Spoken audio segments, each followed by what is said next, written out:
My name is Mehta Khan and I'm a faculty in JLR Institute of Management and Technology, Jamshedpur. Hello everyone, welcome to our YouTube channel. दोस्तों, हमने last video में discuss किया था कि मनोविज्ञान का शिक्षा पर प्रभाव। आज हम डिस्कस करने वाले हैं शिक्षा का मनोविज्ञान पर प्रभाव। तो मनोविज्ञान का जो विकास है वो शिक्षा के बिना संभव नहीं है। इसी को ही आप दूसरे शब्दों में कह सकते हैं कि शिक्षा जो है मनोविज्ञान के विकास का मूल साधन है। इसे हम और कुछ और पॉइंट ले लेते हैं जिसके द्वारा और क्लियर कर सकें इस पीछे। नंबर 1, शिक्षा द्वारा मनोविज्ञान का अध्ययन संभव होता है। हम पहले भी पढ़ चुके हैं कि मनोविज्ञान है क्या। मनोविज्ञान में मनुष्य एवं पशु पक्षियों के व्यवहार के कारक हैं, उसके प्रेरक एवं नियंत्रण तत्वों का अध्ययन किया जाता है। और इस अध्ययन के लिए जो भी आपका निरीक्षण है, उसका विश्लेषण है या उसका संश्लेषण है आदि इस टाइप की जो योग्यताएं होती हैं उसके किसके लिए आवश्यक होती हैं, वो आपके मनोविज्ञान के अध्ययन के लिए। तो उनका विकास किसके द्वारा किया जाता है, वो शिक्षा के द्वारा ही किया जाता है। इससे साहब जाहिर क्या होता है कि शिक्षा द्वारा ही मनोविज्ञान का अध्ययन संभव होता है। ठीक है, यह शिक्षा के द्वारा ही मनोविज्ञान का विकास संभव है। दूसरे पॉइंट की तरफ आते हैं हम। शिक्षा द्वारा मनोविज्ञान का ज्ञान सुरक्षित रखा जाता है। ये तो मेरे हिसाब से अंडरस्टूड सा पॉइंट है कि कोई सा भी ज्ञान हो, मनोविज्ञान के ज्ञान नहीं, अगर कोई सा भी ज्ञान हो मेरे हिसाब से बगैर शिक्षा के तो वो आसानी से सुरक्षित रखा ही नहीं जा सकता। इसी प्रकार मनोविज्ञान का ज्ञान भी शिक्षा के द्वारा ही सुरक्षित रखा जा सकता है। वो कैसे रखा जाता है कि मनोविज्ञान के क्षेत्र में जितने भी तथ्यों की जानकारी होती है और उनके आधार पर जितने भी सिद्धांत हैं या नियम निश्चित किए गए हैं या बनाए गए हैं, हम आने वाली पीढ़ी को हम कैसे बता सकते हैं उसके बारे में। हम आने वाली पीढ़ी को इन सबका ज्ञान शिक्षा के द्वारा ही कराया जाता है।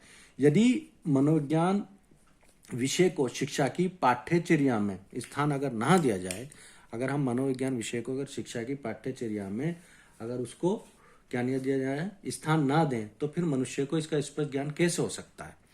अगर हम कोई भी आपको टॉपिक बताने वाले हैं, अगर उसे हम अपने सिलेबस में इंक्लूड ना करें तो हम उसे कैसे उसको ज्ञान दे सकते हैं उसके बारे में। और मनोविज्ञान का ज्ञान सुरक्षित कैसे रखा जा सकता है, जब तक हम उसे पाठ्यक्रम में सम्मिलित नहीं करेंगे ना तो उसका हम ज्ञान आसानी से दे सकते हैं और उसका ज्ञान आसानी से सुरक्षित रखना भी आसान नहीं है। और उसको भिन्न भिन्न क्षेत्रों में प्रयोग कैसे किया जा सकता है वो सब किसके द्वारा होता है, वो शिक्षा के द्वारा। तो आप कह सकते हैं कि शिक्षा द्वारा मनोविज्ञान का ज्ञान सुरक्षित रखा जाता है। अब हम तीसरे पॉइंट की तरफ चढ़ते हैं। शिक्षा द्वारा मनोविज्ञान की विषय वस्तु में वृद्धि एवं विकास होता है। किसके द्वारा विकास होता है, वो शिक्षा द्वारा। किसकी, मनोविज्ञान की विषय वस्तुओं में वृद्धि और विकास होता है। वो किस प्रकार होता है, वो जो शिक्षा जो है मनोविज्ञान के क्षेत्र में शोध को बढ़ावा देती है, यानी उसके अंदर रिसर्च होती रहती है, नई नई रिसर्चेस होती रहती है, या आप कह सकते हैं नई नई रिसर्च के अवसर प्रदान करते रहते हैं। तो इन्हीं शोधों के जो परिणाम होते हैं, जो रिसर्चेस के जो रिजल्ट आते हैं, वो मनोविज्ञान के क्षेत्र में निरंतर विकास करते रहते हैं।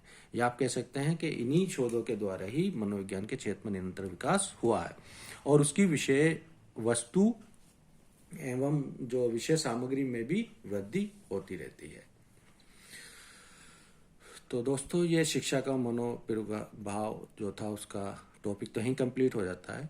हम दूसरा टॉपिक ले लेते हैं, शिक्षा मनोविज्ञान का अर्थ एवं परिभाषा, यानी definition, meaning and definition of educational psychology. हम साइकोलॉजी के तो अर्थ और उसके परिभाषा के बारे में ऑलरेडी जान चुके हैं। आज हम बात करने वाले हैं एजुकेशनल साइकोलॉजी, यानी शिक्षा मनोविज्ञान।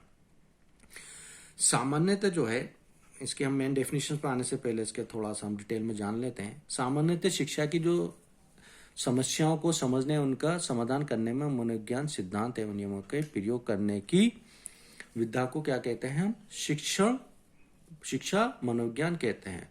जो शिक्षा की जितनी भी समस्याएं हैं उनको समझना हो और उसका बारे में समाधान निकालना हो तो हम किसका इस्तेमाल करते हैं, मनोवैज्ञानिक सिद्धांतों का और उसके नियमों का प्रयोग करते हैं। इसी को हम क्या कहते हैं, शिक्षा मनोविज्ञान कहते हैं। लेकिन अगर हकीकत में देखा जाए तो शिक्षा मनोविज्ञान इससे कुछ अलग है। वो किस टाइप से अलग है, वो आप इस वजह से अलग है कि हम जैसे हम डिस्कस कर चुके हैं लास्ट वीडियोस में भी हम इसके बारे में डिस्कस कर चुके हैं और जान भी चुके हैं कि जो शिक्षा है वो क्या करती है, वो मनुष्य के व्यवहार में परिवर्तन और परिमार्जन करने की प्रक्रिया है। शिक्षा क्या है, मनुष्य के व्यवहार में एक तो परिवर्तन लेके आती है और दूसरा क्या करती है, उसमें परिमार्जन लेकर आती है। जबकि मनोविज्ञान क्या है, वो मनुष्य के जो व्यवहार है उसका कारक है, प्रेरक है, उसके नियंत्रण तत्व संबंधी एक विधायक विज्ञान है। हम ऑलरेडी बताते चले आ रहे हैं मनोविज्ञान है क्या, वो क्या करता है, मनुष्य के व्यवहार है, उसके कारक है, प्रेरक है, उसके नियंत्रण तत्वों की क्या करता है, वो अध्ययन करता है। इन दोनों का संबंध किससे हुआ, चाहे आपका वो शिक्षा हो या मनोविज्ञान हो, दोनों का संबंध किससे है, वो व्यवहार से संबंध है दोनों का। और इन दोनों में आपस में काफी क्लोज संबंध होता है। तो शिक्षा मनोविज्ञान जो है मनोविज्ञान की एक शाखा है। तो शिक्षा मनोविज्ञान क्या है, एक छोटी सी शाखा है, किसकी, मनोविज्ञान की एक शाखा है। और इसका क्षेत्र जो केवल मनुष्य की शिक्षा संबंधी समस्याओं तक ही सीमित है। जो मनुष्य की जो भी समस्याएं केवल ये क्या करता है, उसी के बारे में अध्ययन करता है, यानी उसकी समस्याओं को सुलझाने में हेल्प करता है। और ये एक कैसी है, अप्लाइड साइकोलॉजी है। अगर देखा जाए तो हमारे देश भारत में भी वैदिक काल के जो गुरु थे वो अनेक मनोवैज्ञानिक तथ्यों से परिचित थे और वो इसका प्रयोग अपने जो शिष्य थे उनके उसकी शिक्षा में भी करते थे। और अगर पाश्चात्य देशों में भी बात की जाए तो मनुष्य की शिक्षा में मनोवैज्ञानिक जो तथ्यों का प्रयोग पहले से ही होता रहा है, लेकिन जो वैज्ञानिक जो जामा पहनाया गया है इसे, वो आधुनिक युग में ही प्रदान किया गया था। यूनानी दार्शनिक प्लेटो, जिन्होंने मनुष्य की शिक्षा का विधान उनकी बौद्धिक क्षमता एवं अभिक्षमता के आधार पर करना शुरू किया। सबसे पहले जो यूनानी दार्शनिक थे कौन थे, प्लेटो थे, जिन्होंने मनुष्य की जो शिक्षा का विधान किसके द्वारा किया गया, वो बौद्धिक क्षमता और अभिक्षमता के आधार पर किया था। उसके बाद उनके शिष्यों ने भी इसे कंटिन्यू रखा, लेकिन ये मनोविज्ञान को वैज्ञानिक रूप प्रदान नहीं कर पाए। इसी प्रकार 18वीं शताब्दी में रूसों ने भी इसी पर काम किया, परंतु इसे वैज्ञानिक रूप प्रदान ना कर सके। और इसके बाद उनके शिष्य भी इसके ऊपर काम करते रहे, लेकिन ये रूसो भी और उनके शिष्य भी मिलकर इसे क्या वैज्ञानिक रूप प्रदान नहीं कर पाए। तो शिक्षा के क्षेत्र में मनोवैज्ञानिक तथ्यों के विधिवत प्रयोग की बात सबसे पहले किसने की, जो शिक्षा के क्षेत्र में जो मनोवैज्ञानिक तथ्यों की विधिवत प्रयोग जो होता है, वो सबसे पहले इसके बारे में जो बात की गई वो पेस्टोलॉजी के द्वारा की गई थी। उसके बाद इससे आगे इनके शिष्यों के द्वारा बढ़ाया गया। वो शिष्य कौन थे, वो हर्बर्ट थे और फ्रोबेल थे। मनोविज्ञान को दर्शन से अलग करके उसके स्वतंत्र रूप की शुरुआत विलियम जेम्स ने की थी। इससे पहले के मनोविज्ञान को क्या माना जाता था, एक दर्शन शास्त्र ही माना जाता था, लेकिन इससे एक स्वतंत्र रूप की शुरुआत किसने की, वो विलियम जेम्स ने की थी। तो विलियम जेम्स अमेरिकन साइकोलॉजिस्ट थे। 1880 में उन्होंने एक पुस्तक प्रकाशित की थी जिसका नाम था प्रिंसिपल्स ऑफ साइकोलॉजी। इसमें तो आप कह सकते हैं कि मनोविज्ञान और शिक्षा मनोविज्ञान की जो शुरुआत सबसे पहले किसके द्वारा की गई थी, वो सबसे पहले विलियम जेम्स के द्वारा ही की गई थी।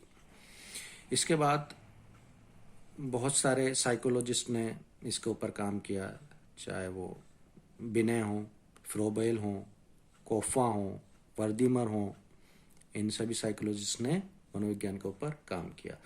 इसके बाद कुछ साइकोलॉजिस्ट ने अपने अपने प्रकार से डेफिनेशन दी, जैसे कोलेसनिक के अनुसार शिक्षा मनोविज्ञान शिक्षा के क्षेत्र में मनोविज्ञान की खोजों सिद्धांतों का प्रयोग बताया। तो उन्होंने मनोविज्ञान को क्या बताया था, शिक्षा के क्षेत्र में मनोविज्ञान की खोजों सिद्धांतों का प्रयोग कहा था। किसके द्वारा कहा गया था, यह काल्सनिक के द्वारा किया गया था। इसके बाद किरो के शब्दों में शिक्षा मनोविज्ञान जन्म से लेकर वृद्ध अवस्था तक व्यक्ति के सीखने के अनुभवों का वर्णन तथा व्याख्या प्रस्तुत करता है। इसके बाद भी बहुत से साइकोलॉजिस्ट ने और डेफिनेशन दी इसके बारे में, चाहे वो आपका स्किनर हो, ट्रो हो, तो इन साइकोलॉजिस्ट ने इसके बारे में अपनी तरीके से अलग अलग डेफिनेशंस दी। अगर इन सभी साइकोलॉजिस्ट को देखा जाए और इनकी डेफिनेशन के अकॉर्डिंग एक डेफिनेशन बनाई जाए तो इससे एक क्लियर और एक पूरी तरह से स्पष्ट डेफिनेशन निकल के आती है। वो डेफिनेशन इस प्रकार है, शिक्षा मनोविज्ञान वह विज्ञान है जिसमें मनोविज्ञान की खोजों, सिद्धांतों तथा नियमों का शिक्षा के क्षेत्र में प्रयोग करके शिक्षण अधिगम प्रक्रिया को अधिक प्रभावशाली बनाने का प्रयास किया जाता है। इससे छात्र की अभिवृद्धि तथा विकास एवं मानसिक, शारीरिक, संवेगात्मक तथा सृजनात्मक क्षमताओं आदि का अध्ययन तथा मापन किया जाता था। तो ये जो लास्ट डेफिनेशन बनाई ये काफ़ी स्पष्ट है और ये जितना भी आप निचोड़ कह सकते हैं, जितने भी साइकोलॉजिस्ट ने अपनी अपनी डेफिनेशन दी थी उन्हीं के आधार पर एक टोटल एक बड़ी सी डेफिनेशन बना दी गई। उसका एक निचोड़ कह सकता हूँ इन सभी साइकोलॉजिस्ट का, जो ये मैंने अपनी डेफिनेशन आपको अभी बताई थी। दोस्तों आज के लिए इतना ही। अगर आप किसी को कोई कन्फ्यूज़न हो या कोई डाउट हो तो वो कमेंट सेक्शन में जाके वो कमेंट करके हमें बता सकता है, हमसे पूछ सकता है उसके बारे में।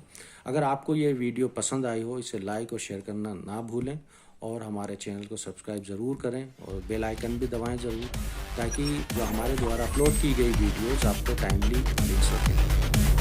Thank you for watching this video.